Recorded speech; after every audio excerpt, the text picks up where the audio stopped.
屏東山地門昨尾仔有一台車是為橋頂摔落，消防救出一個人，伊是觀光簽證過期，還佫留佇咧台灣的泰國人。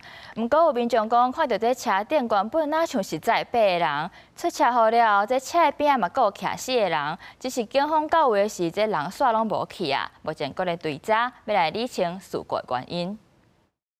深小車經過屏東山地門鄉安坡村，突然衝過護欄，連落橋卡，車四輪翹上天，副駕駛座也有一名女子受困。應該可以啊，很多人下來一起給他推上去。車禍了後，4區未少熱心的民眾到三共義消救人，受困的女子送去高雄基山病院，好在無生命危險。女性約50歲，意識清醒，頭部撕裂傷，手腳骨折，身上多處擦傷。車禍發生在20尾仔奇怪時，看到民眾講車位附近的工條駛出，車頂親像載8個人，並且是毀損的車輛邊仔也閣徛4個人。警方到的時陣煞全部消失。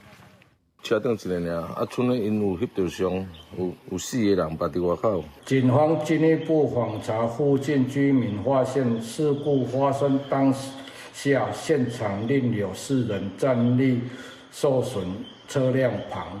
2早起，感謝警員到場採集證據。警方表示，送醫的女子經過查證是替觀光簽證過期停留的泰籍女子，當順線找找其他人的下落，以便釐清代誌安怎發生。記者綜合報道。